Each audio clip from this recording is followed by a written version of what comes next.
2024 IPL சீரிஸோட play off சுற்றுல qualifier 1 மேட்ச்சில் சன்ரைசர்ஸ் ஹைதராபாத் டீமை கொல்கத்தா நைட் ரைடர்ஸ் டீம் 38 பால்ஸை பேலன்ஸ் வச்சு 8 விக்கெட் வித்தியாசத்தில் வீழ்த்தி ஒரு அபாரமான வெற்றி பதிவு பண்ணியிருக்காங்க. இந்த மேட்ச்சில் SRH டீம் தான் ஃபர்ஸ்ட் பேட்டிங்கை சூஸ் பண்ணாங்க. இருந்தாலும் KKR டீம் தொடர்ந்து விக்கெட்ஸை வீழ்த்தி ஆதிக்கம் செலுத்திட்டே இருந்தாங்க. அப்பத்திலிருந்து போட்டி முடிகிற வரைக்கும் KKRோட கைகள் தான் ஓங்கி இருந்துச்சு. குறிப்பாக பவுலிங்கில் ஸ்டார்க் சிறப்பாக செயல்பட்டு 3 விக்கெட்ஸ் எடுத்திருந்தாரு. 39 ரன்ஸுக்கெல்லாம் 4 விக்கெட்ஸை இழந்து சன்ரைசர்ஸ் டீம் ரொம்பவே தடுமாறிட்டு இருந்தாங்க.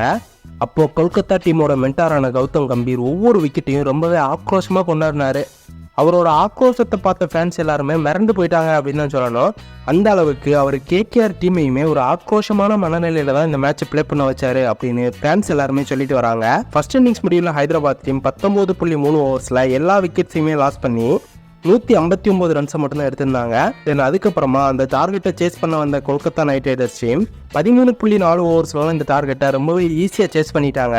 இந்த டீம் ஸ்டார்டிங்கில் 2 விக்கெட்ஸை லாஸ் பண்ணியிருந்தாலுமே அதுக்கப்புறமா உள்ள வந்த ஸ்ரேஷ் ஐயர் மற்றும் வெங்கடேஷ் ஐயர் 2 பேருமே கொஞ்சம் ஸ்டாண்ட் பண்ணி இந்த சேசிங்கை முடிச்சு வச்சாங்க.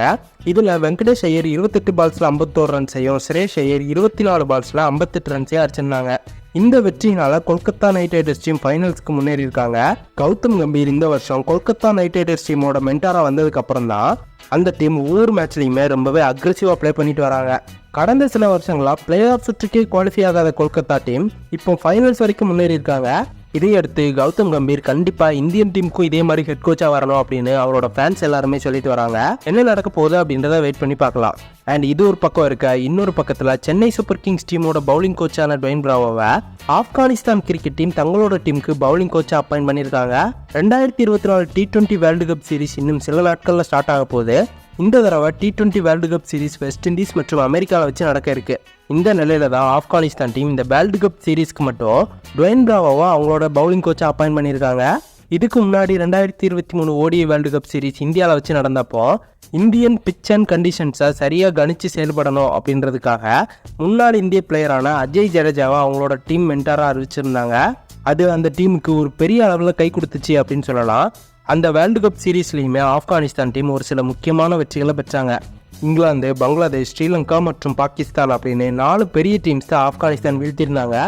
அண்ட் ஆஸ்திரேலியன் டீமுக்கு எதிராகவும் ரொம்ப க்ளோஸாக போய் தான் தோல்வி அடைஞ்சாங்க.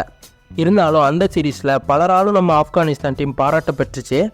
ஆனால் இப்போது 2024 T20 வேர்ல்டு கப் சீரீஸில் ப்ளே பண்ணியிருக்க ஆப்கானிஸ்தான் டீம் அதே மாதிரி திட்டத்தை கையில் எடுத்திருக்காங்க. இந்த வருஷம் நடக்க போகிற T20 வேர்ல்டு கப்பில் சிறப்பாக செயல்படணும் அப்படின்றதுக்காக வெஸ்ட் இண்டீஸ் டீமை சேர்ந்த எக்ஸ்பீரியன்ஸ்டு பவுலரான டுவைன் பிராவோட உதவியை நாடியிருக்காங்க. இது அந்த டீமுக்கு ஒரு மிகப்பெரிய திருப்பு முனை அமையும் வாய்ப்பு இருக்குது. T20 மேட்சஸில் அதிக எக்ஸ்பீரியன்ஸை கொண்ட ஆப்கானிஸ்தான் பிளேயர்ஸ் இந்த தடவை செமிஃபைனல்ஸ்க்கு குவாலிஃபை ஆகிறதுக்கும் அதிக வாய்ப்பு இருக்குது. ஆப்கானிஸ்தான் டீமோட குரூப் மேட்சஸில் நியூசிலாந்து, உகாண்டா மற்றும் கனியா இந்த டீம்ஸ் கூட மோத இருக்காங்க.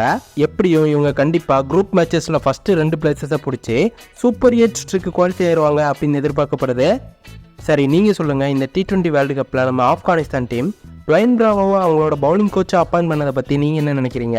ரீசெண்டாக நடந்து முடிஞ்ச SRH மற்றும் KKR மேட்ச்சில் KKRோட இந்த எக்ஸலன்ட் வெற்றியை பற்றி உங்களோட கருத்து என்ன? கம்பீரோட இந்த அக்ரெசிவ் இன்டென்ட் தான் அவங்களோட இந்த வெற்றிக்கு காரணமா? இதே அக்ரெசிவ் இன்டென்ட்டோட அவங்க ஃபைனல்ஸ் ஜெயிக்கிறதுக்கும் வாய்ப்பு இருக்கா? ஒருவேளை அப்படி KKR இந்த வருஷம் ஃபைனலில் ஜெயிச்சிட்டாங்க அப்படின்னா கௌதம் கம்பீர் தான் இந்தியன் டீமோட ஹெட் கோச்சாக வரதுக்கு அதிக வாய்ப்பு இருக்கா? நீங்கள் என்ன நினைக்கிறீங்க அப்படின்ற உங்களோட ஒப்பீனியனை மறக்காமல் நம்ம சேனலை சப்ஸ்கிரைப் பண்ணிவிட்டு கமெண்ட் செக்ஷனில் சொல்லுங்கள். அடுத்த வீடியோவில் உங்களோட சந்திக்கிறேன். Bye guys.